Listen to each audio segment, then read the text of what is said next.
The river Danube is a colossus, the Amazon of Europe. It has its own seasons and moods.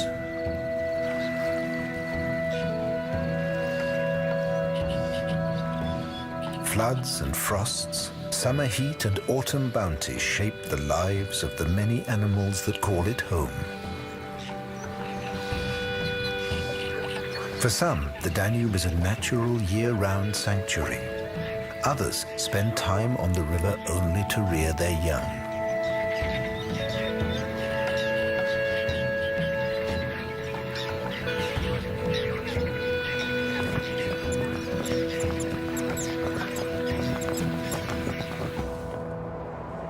Humans have lived along this unpredictable river for millennia. In that time, they've altered the riverbanks, built towns, and created a made-to-measure Danube.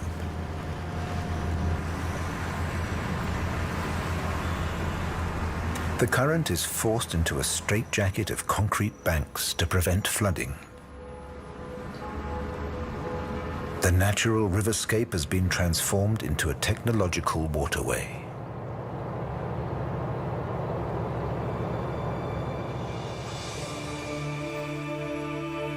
But the Danube remains a very special river.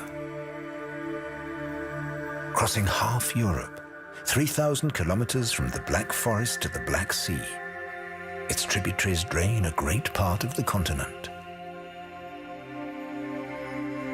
On the long journey past wind-whipped plains and snow-capped peaks, the Danube encounters the extremes of weather.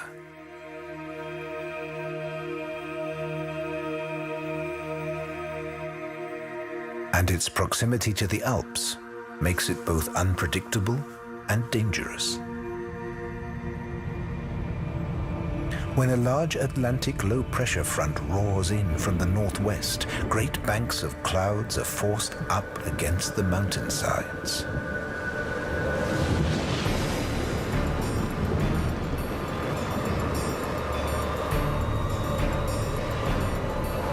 Unable to cross the mountains, they dump their entire load of water in a matter of hours.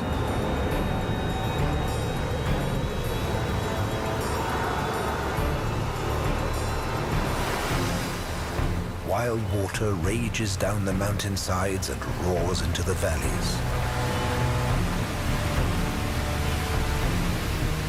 Suddenly, every river is in flood.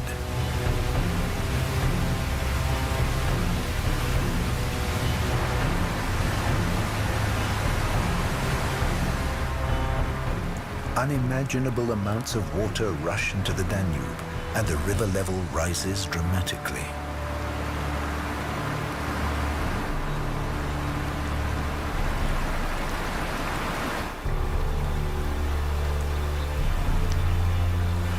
Riverbanks are ripped away, trees torn down. The river grasps at everything in its path.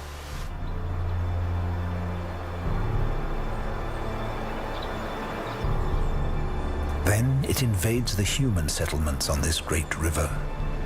Within a few hours, the Danube can do terrible damage. The worst flood disaster of the 20th century occurred in 1954.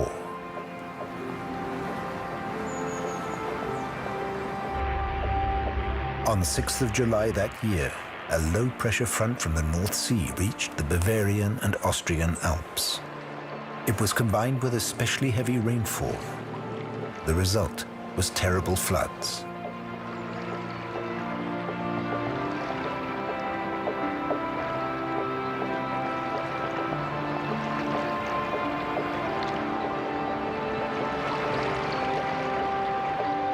The fire brigade worked round the clock.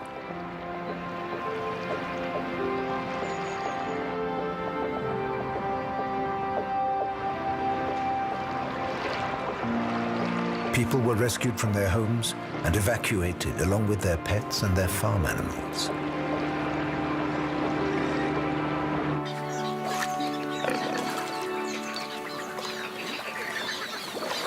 But there is another way to live with the floods.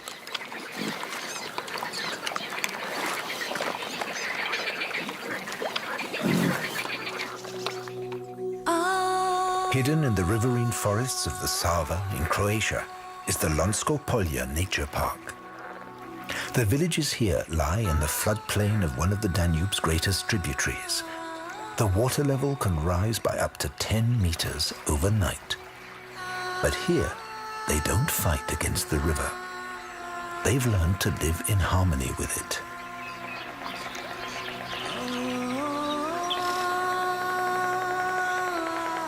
The settlements consist of picturesque wooden houses. The wood to build them comes from the surrounding oak forests. If necessary, these centuries-old houses can be dismantled and rebuilt in a different place. They don't fight the river here. Over generations, they have learned to adapt to it.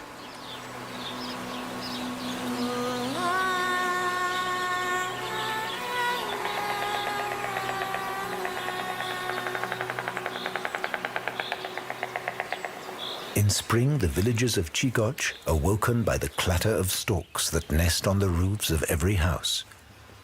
The villagers couldn't imagine life without their summer visitors. The flooded woods and pastures provide the food for the storks and their young.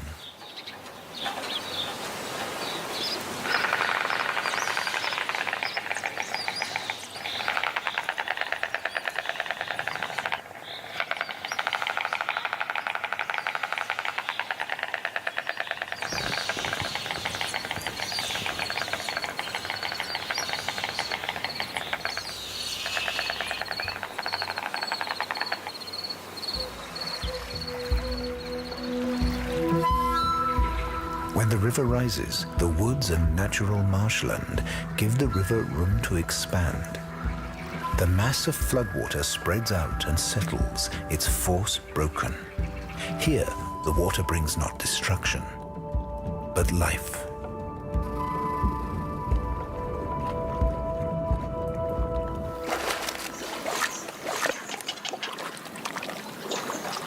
Perfect conditions, even for farm animals. Turopolje pigs love to swim and wade in the flooded areas in search of food, or to wallow in the warm mud. These pigs live as free as wild animals. The floods don't worry them at all.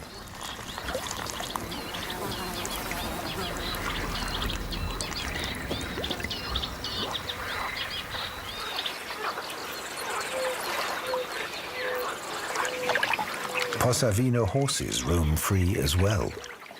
By grazing on the undergrowth, they maintain the pasture land. It's late spring and the water level is still high. Much of this land has been underwater for weeks. Ideal conditions for carp to mate. In dry years, wild flowers grow here. In flood years, these are spawning grounds.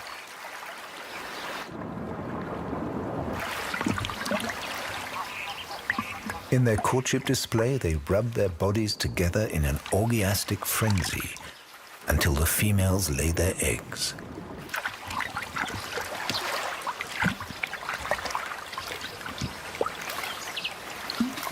The adults waste no time. They must finish mating before the waters retreat. In a few days' time, millions of young fish will hatch. The moment has also come for the tadpole shrimps. They may have lain dormant as eggs for years. As soon as the floodwaters reach them, the animals hatch. After a few weeks, they will become adults and mate. And their eggs, in turn, will wait here for the next big floods.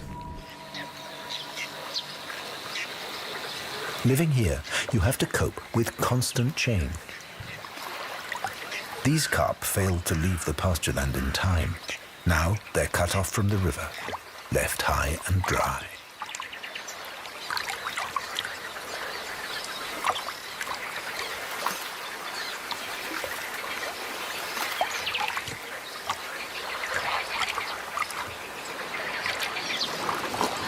But the wild pigs are more adaptable.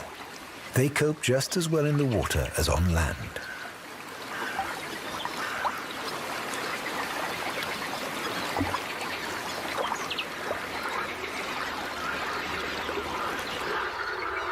When a high-pressure front returns to Central Europe, the Sava slowly returns to its more gentle ways.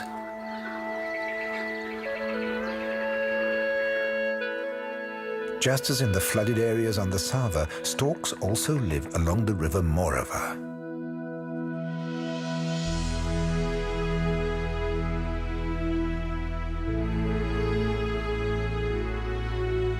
This river boasts Europe's largest stork colony that still nests in trees. Once, most storks built their nests in trees, but gradually the forests were cut down. The storks make the most of the retreating waters.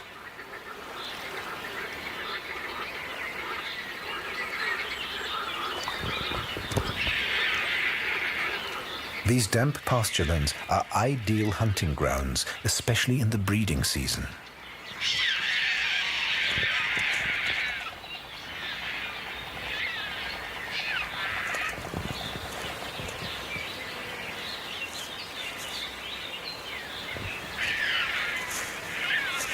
The storks find soft, dead grass in the fields and take it back to their offspring.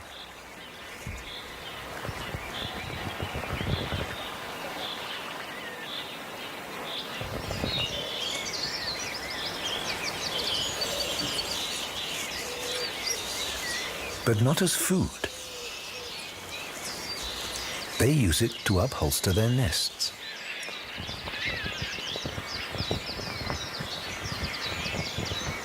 Storks return to the same spot every year, and they never finish building their nest, so it can be meters high and weigh as much as 2 tons.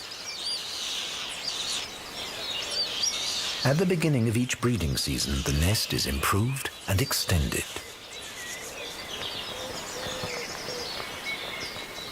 The marsh forests have been home to this colony for more than a century, but the tall, strong oaks are becoming rarer.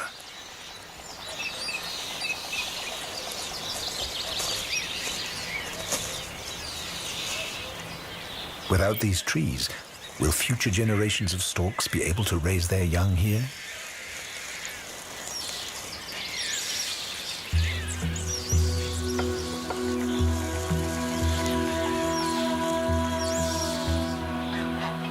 The breeding season is in full swing all along the Danube.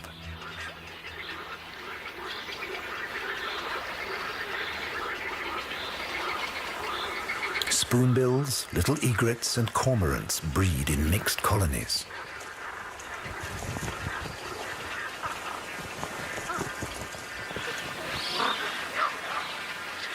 Everywhere, hungry mouths must be filled.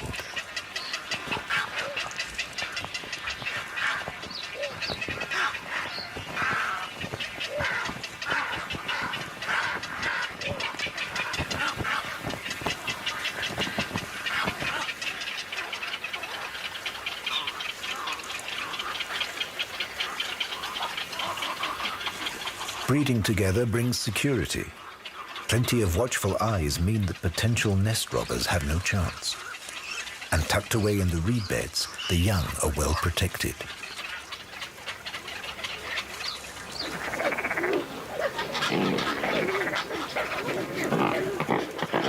These pelicans are breeding in Europe's best-known bird paradise.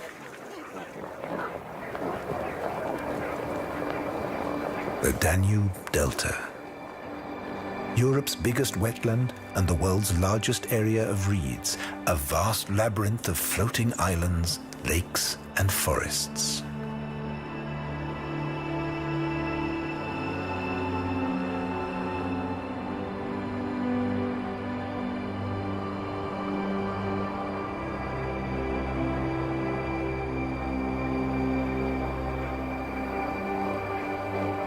Year after year, the pelicans come here to raise their young.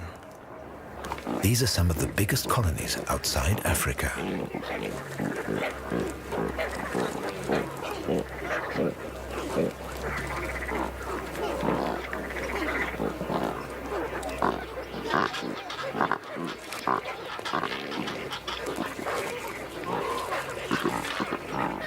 The pelicans operate a kind of kindergarten. This group of youngsters are looked after by several adults.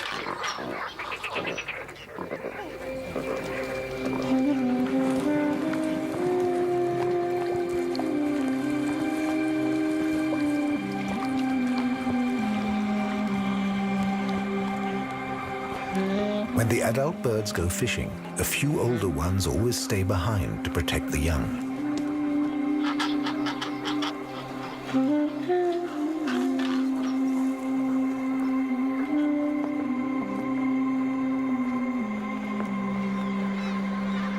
Pelicans usually hunt in groups several dozen strong.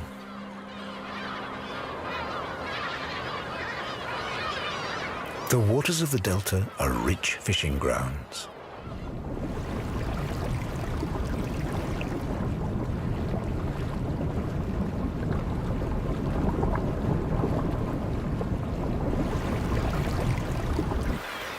The pelicans herd the fish together until they can gulp them down easily. Their throat pouch can hold 13 liters of water. Pelicans close their gullets so that only the fish and none of the water gets swallowed. In especially rich hunting grounds, groups of birds gather to coordinate the hunt.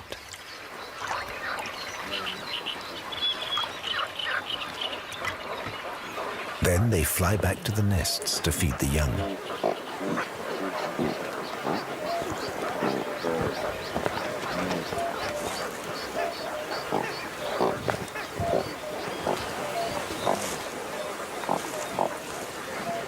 The parents always find their own young, even in the confusion of the kindergarten.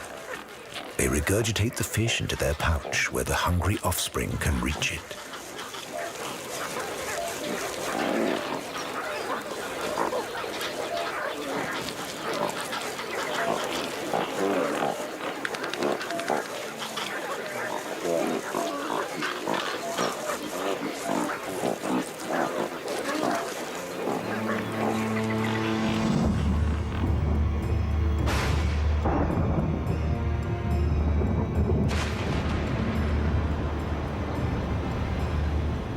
In the summer, the oppressive heat and humidity can lead to sudden, massive storms.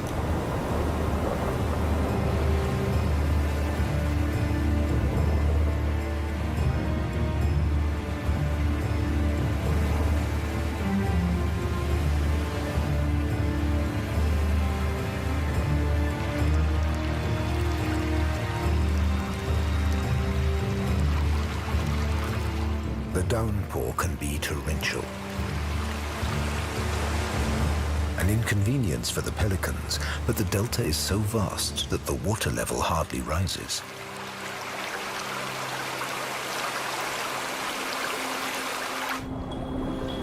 But wild weather like this scatters the fish.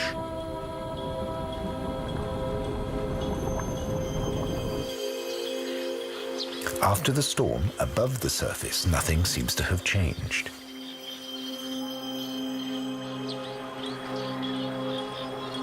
But the fishing is more difficult for the pelicans. They need to catch over 2 kilos of fish each day for themselves and their young. But it's not so easy to round them up.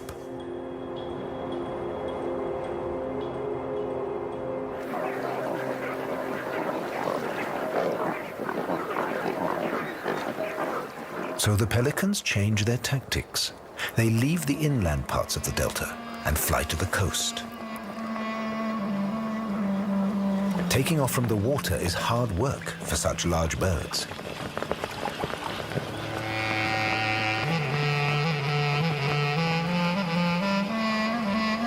But once airborne, they use the thermals. Just a few wing beats and they can glide effortlessly over long distances to reach the fishing grounds.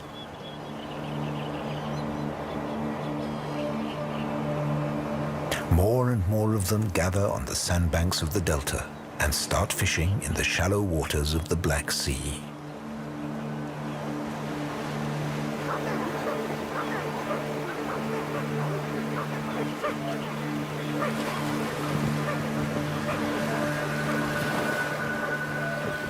The pelicans constantly paddle to frighten the fish into dense shoals. They keep their wings clear of the water. Their feathers are not waterproof, and if they became waterlogged and heavy, the pelicans couldn't take off again to return to their young.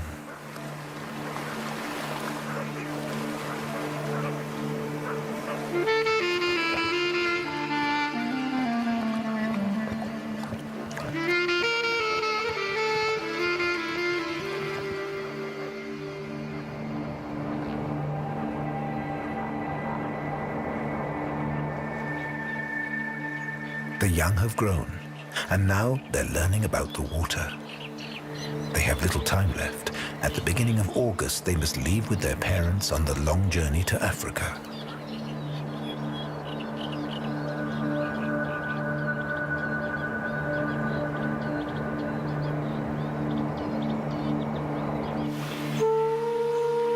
The early morning mists drifting over the river announce the end of summer.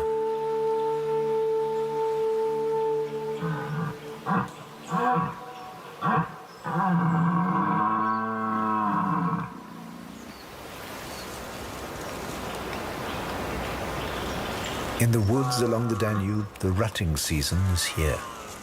The stags are aroused and aggressive.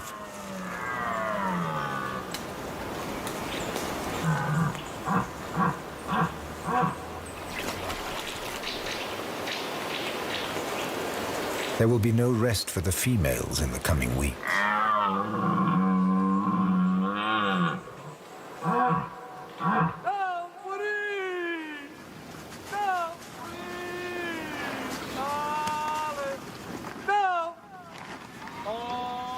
By the fall, the flooded areas of Lonsko-Polje have dried out. The tropical lushness of summer is a distant memory. Now the farmers have to supply extra food, for the pigs need to put on a thick layer of fat to get through the winter.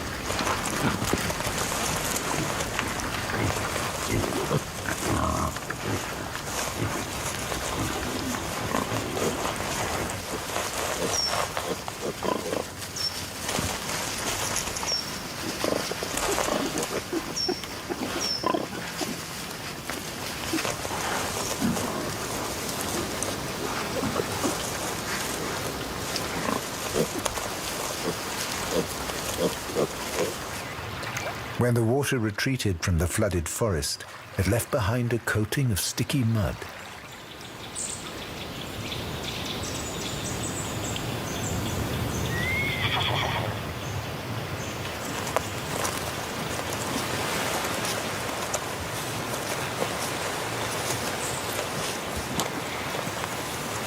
And a ring on the trunks of the oak trees, marking the height of the flood.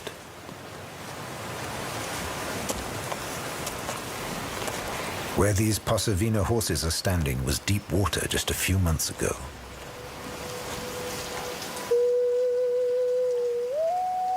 Slowly, the falling autumn leaves conceal the last traces of the floods.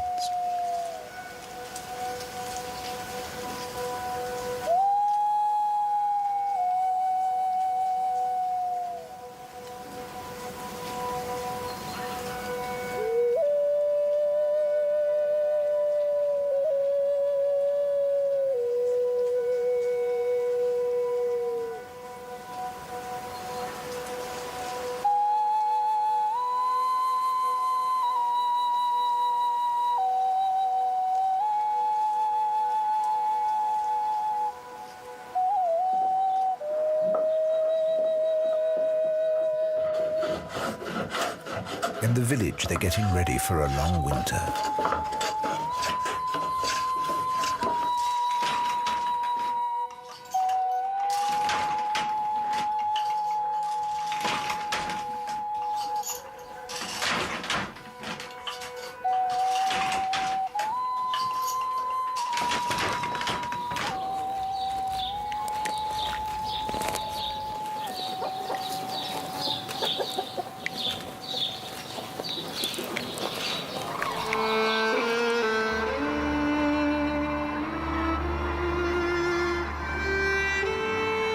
The first icy winds from Siberia bring the cranes to the Danube.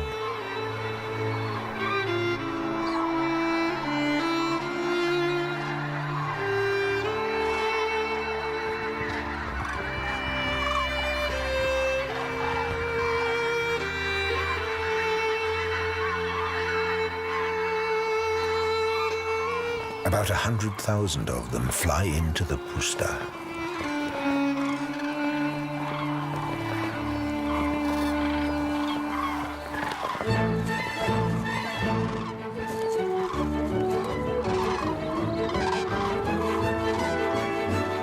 Here they make the most of the last days of autumn.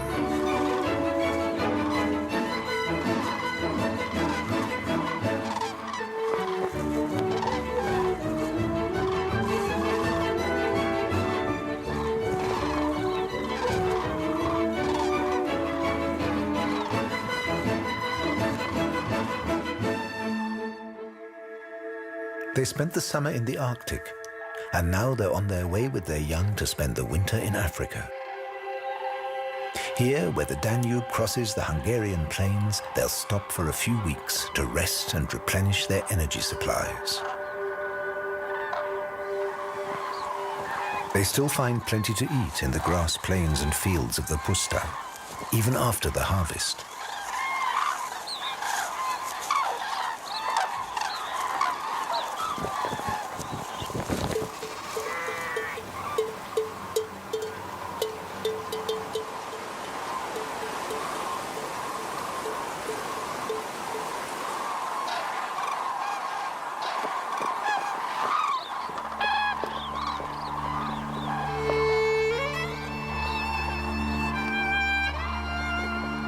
Every evening they leave the dry fields and fly back to the security of the water.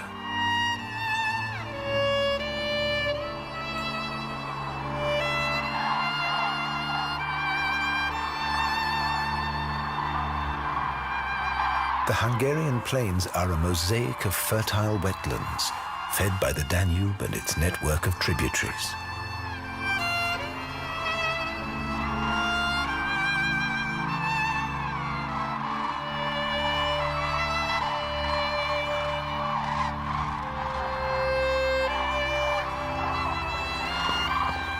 The puszta's shallow salt pools provide protection for the cranes against predators.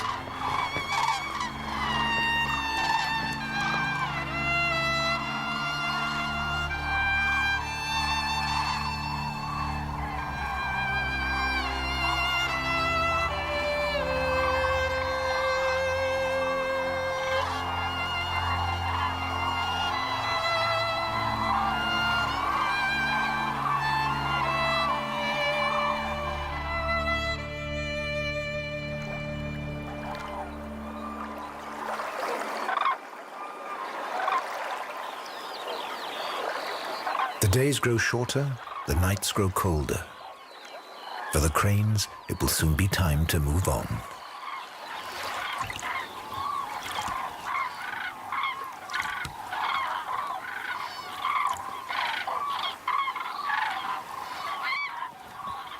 One morning, the excitement is palpable. The time has arrived. As of a single mind, they set off to the south. They have a long and dangerous journey in front of them. Not all of them will come back next spring to rest here once again before heading up to the Arctic.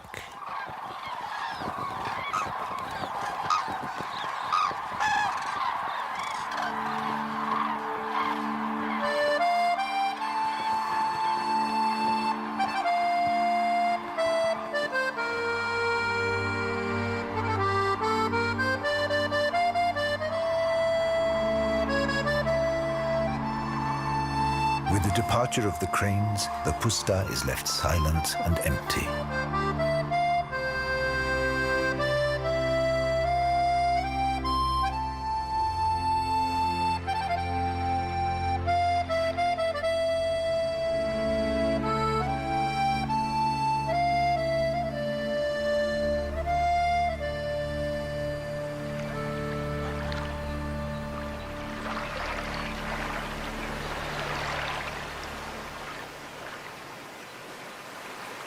For the Danube-crested newt, it's time to leave the shallow pools too.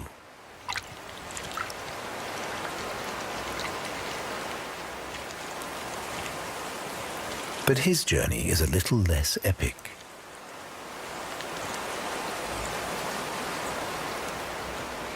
He's looking for a crack in the mud.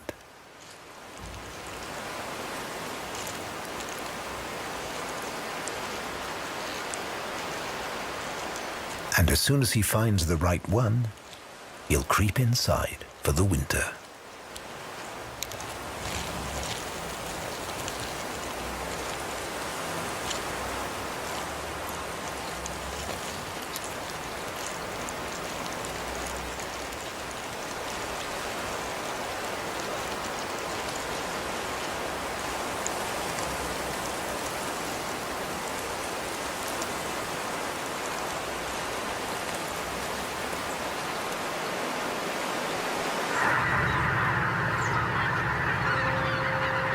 Another wave of migratory birds arrives on the Danube.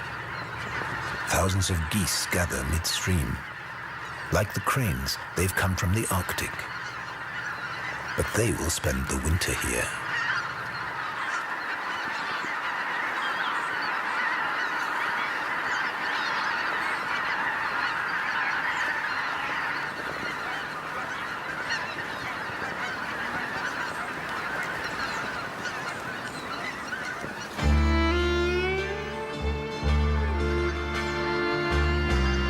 Belgrade. A few months ago, high waters at the confluence of the Sava and the Danube flooded this city.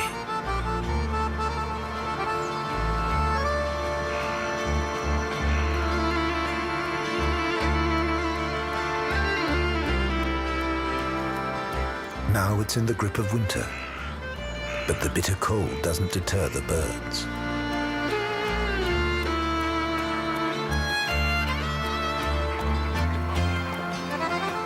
Flock after flock of migratory birds arrive at the center of the city.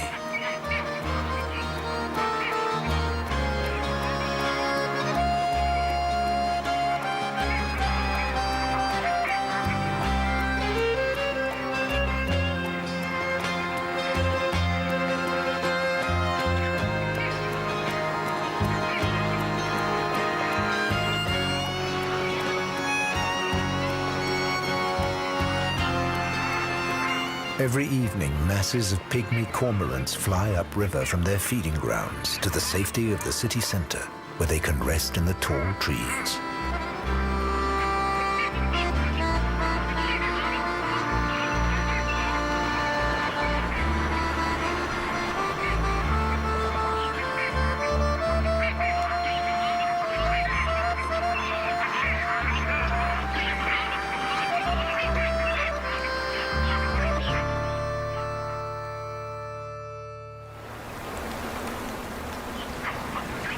It's not yet midwinter, but the temperatures have been dropping further and further below freezing. When a ridge of high pressure spreads out from the Russian tundra, the temperature can fall below -20 for weeks on end.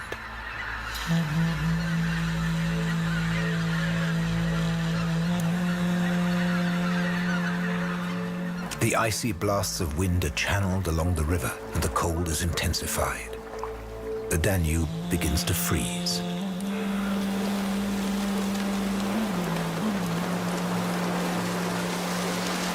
Ice accumulates in the water.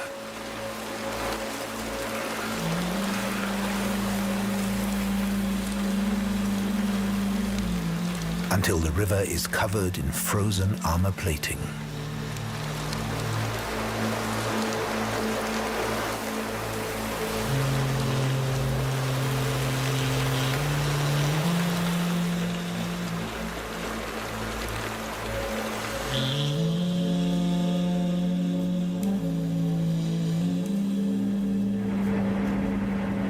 Along its entire length, through Romania, Bulgaria, and Serbia, the Danube is encased in ice.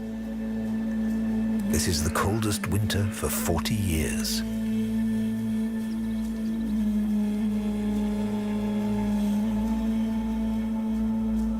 Even the Black Sea freezes solid.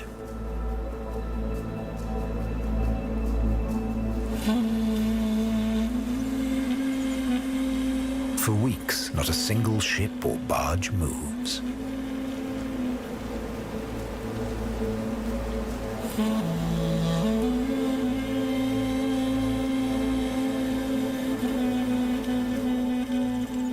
The winter is pitiless. It even forces a timid wildcat onto the open ice. The corpse of a doe cannot be ignored when food is in such short supply. Swirling frozen fog smooths and sculpts the meter-thick ice. The ravines of the Iron Gate, too, are rigid with ice. Trapped ships and barges must be freed by icebreakers before they're crushed by the pressure.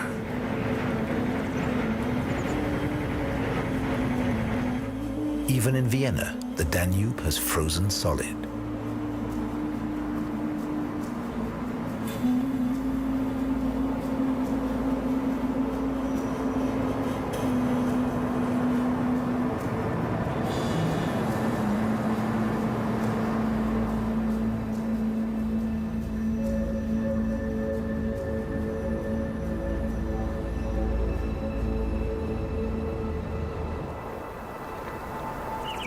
When snow and ice take control, the river and forests have a completely different personality. Summer's abundance gives way to a bitter struggle for survival.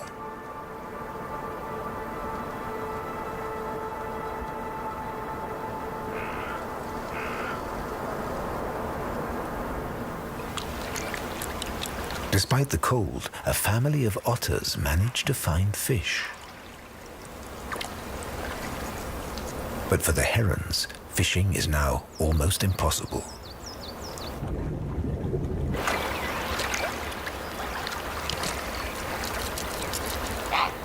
A heron cautiously approaches. Desperate hunger drives the bird to risk challenging the otter over a scrap of fish. But there will be no food this time.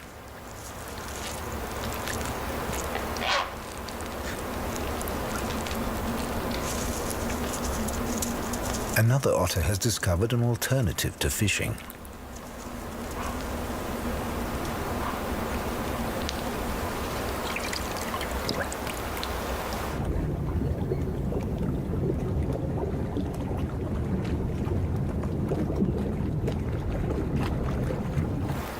It has found the winter quarters of a group of frogs.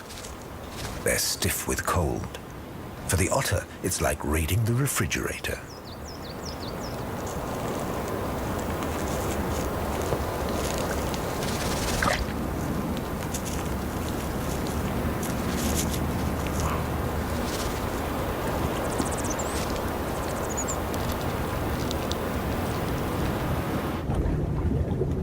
The fish, too, can hardly move in this cold, and that makes them easy prey for the otters.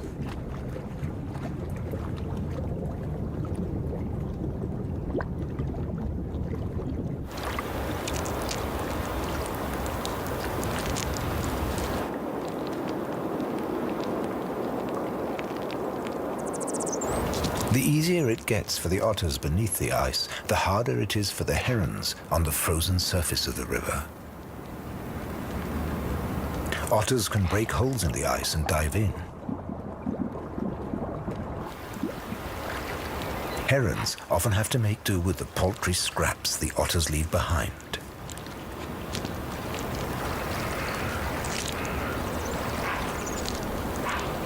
But while the otter is away,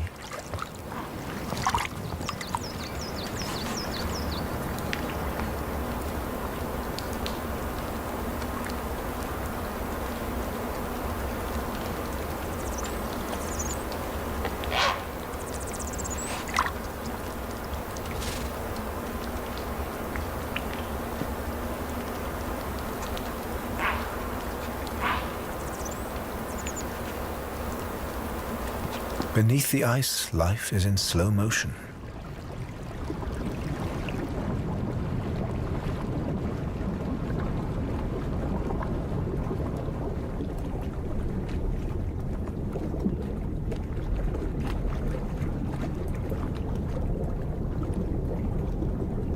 Even the giant catfish, themselves greedy predators, gather in groups, almost motionless. The cold chills their muscles and brains, making them lethargic.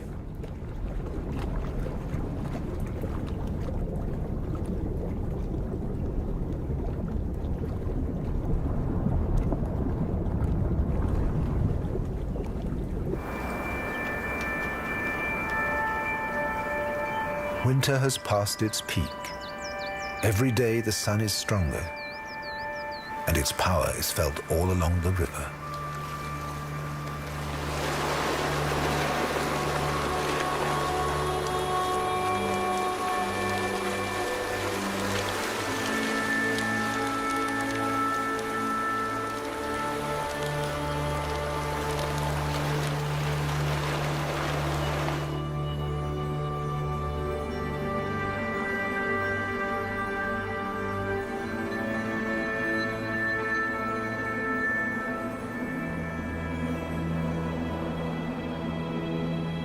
As soon as the ice breaks, everything happens very fast. In just a few hours, the Danube is free of its icy armor.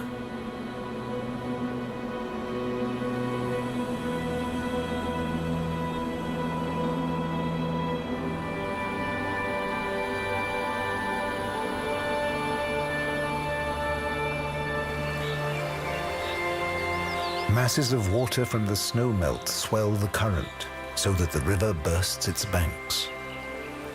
Once again, the riverine forest is submerged.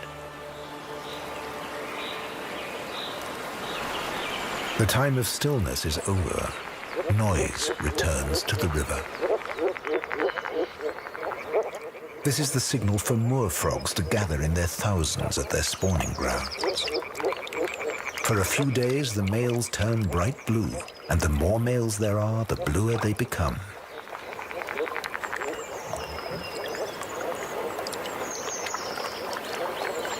The arrival of a female provokes an instant reaction.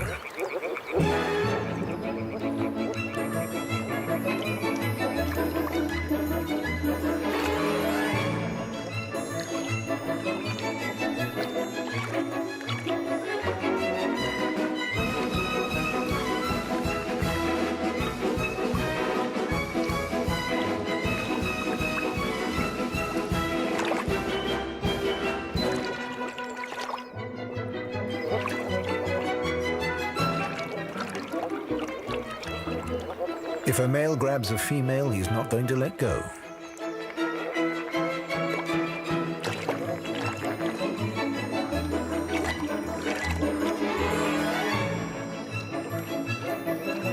There's no chivalry among frogs.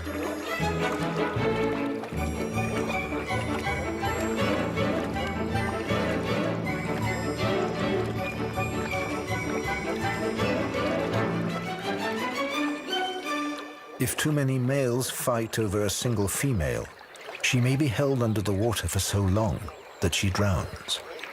It's the ultimate sacrifice.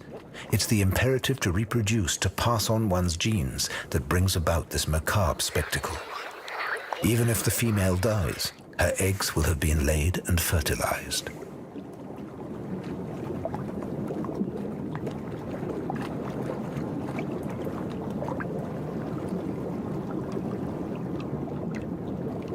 These blue frogs will literally stop at nothing. They'll pounce on anything that moves, even toads.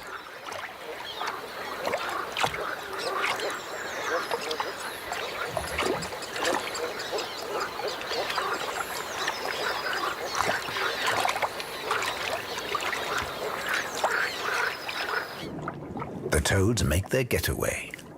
Fast. The female takes the smaller male on her back, but they're still not safe from over-enthusiastic suitors.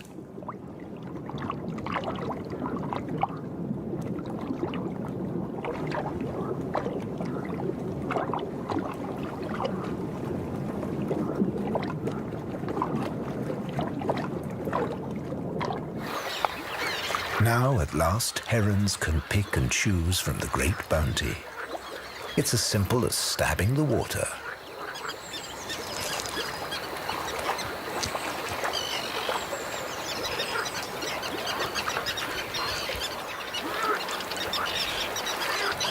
With the spring, new life returns all along the Danube.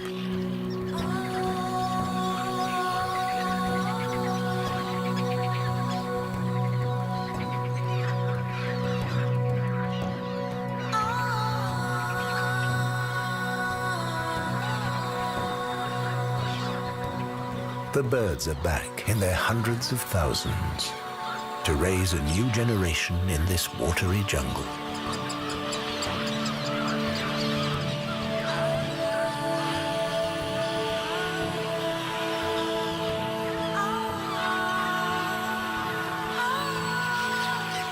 The floating carpets of water lilies are the perfect place for terns to raise their brood. They mate here and their young are born on the lily pads.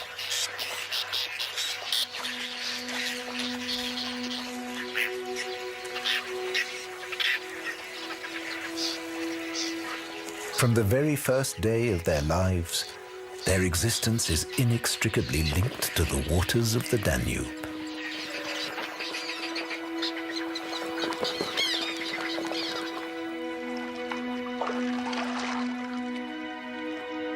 For generation after generation, the delta has provided rich hunting grounds.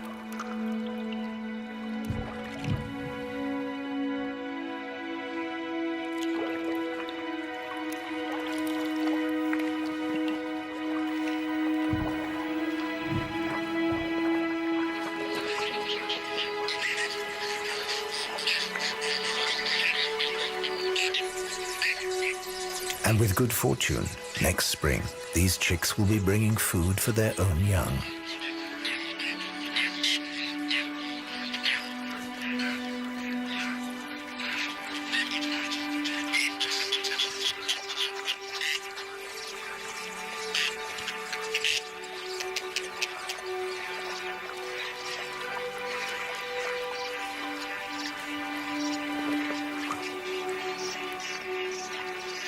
On its long journey to the delta, the Danube passes through and creates many remarkable landscapes.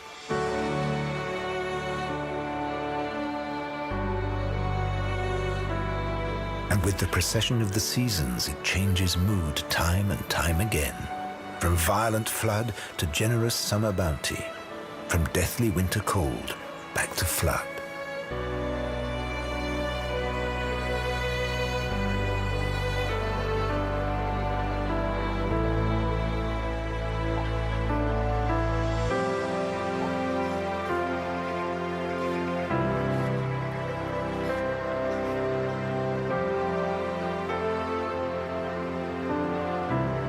Over many centuries, the river has shaped nature and civilization on this continent. Hopefully in future it will remain what it always has been, the giant watercourse that flows through Europe, connecting different worlds.